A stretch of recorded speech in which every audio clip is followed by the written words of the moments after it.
Before we end the program, I would like to introduce all of you to someone who plans to change the world and ensure greater equality for all. She plans to major in criminal justice and political science in college.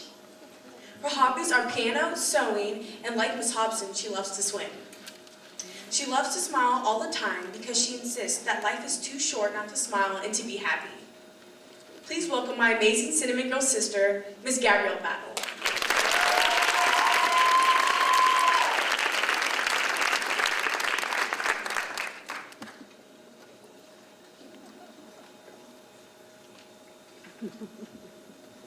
Hello.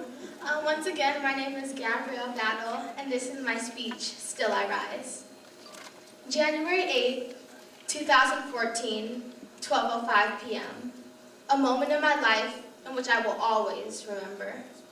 The story began when my school challenged us to find speakers to share our message at our annual Women's Night of Courage.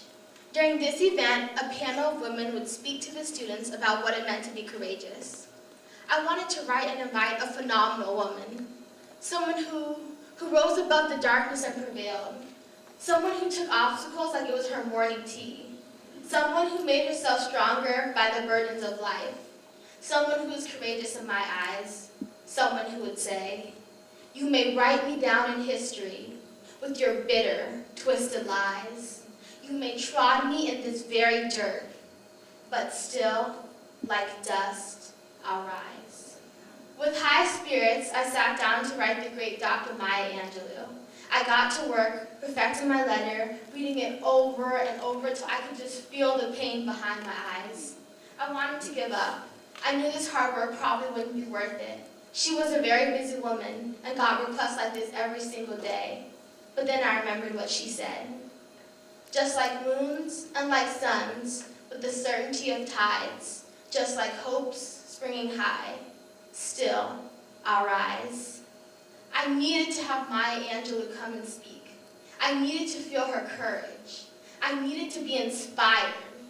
I sent my letter, praying to the God in which I hold my head to every night in prayer, that he would let Dr. Maya Angelou come speak at my event. And every day I waited for a response. And in those days of waiting, I saw my classmates in a new light. In one of my classes, students were challenged to make a life story of someone based on a photo that they were given. One group was assigned a black boy, and then it began. They said his name was Dante. He lived in East Oakland, and his mother had too many kids, so he had to take care of them. He got F's, and maybe if he applied himself, he could get D's. He was always playing basketball and spray painting graffiti on the walls. I took a deep breath, and I tried to take myself to a different place. I remembered the words to the poem. Did you want to see me broken? Bowed head, lowered eyes, shoulders falling down like teardrops, weakened by my soulful cries?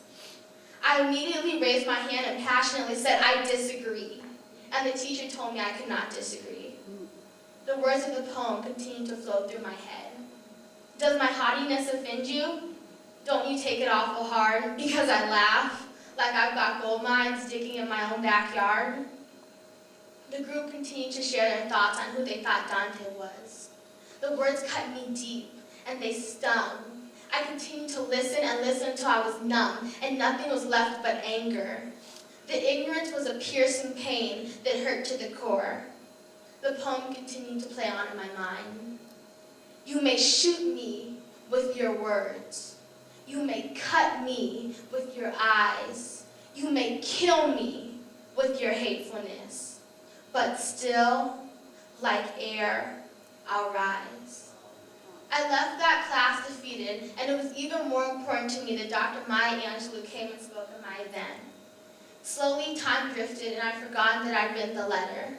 Then January 8th, 2014, 12:05 p.m., I walked to my box and saw a yellow package addressed to me from Salem, Oregon.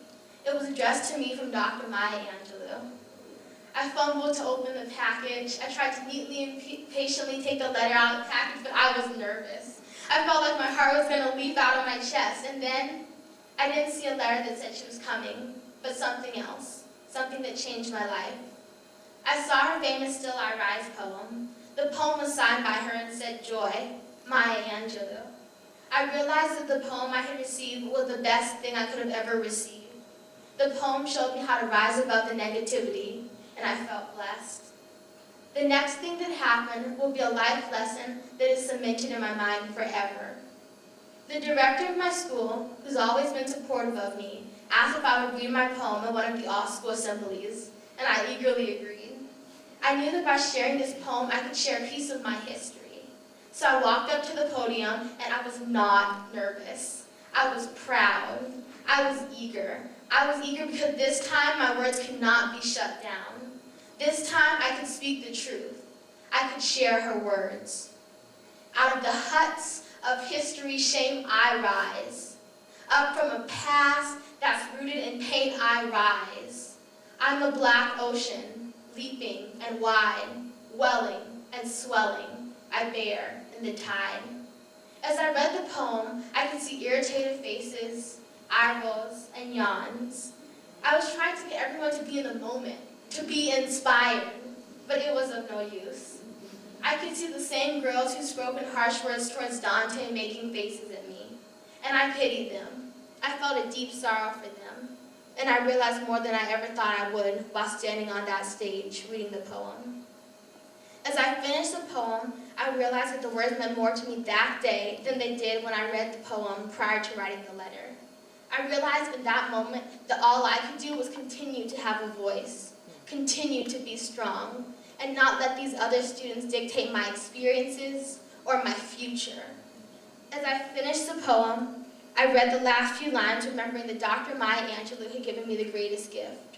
Her words had given me the opportunity to express to my classmates words that I truly believed. She taught me a life lesson in the final verse of the poem that read like this. Leaving behind nights of terror and fear, I rise. Into a daybreak that's wondrously clear, I rise. Bringing the gift that my ancestors gave, I am the dream and the hope of the slave. I rise, I rise, I rise.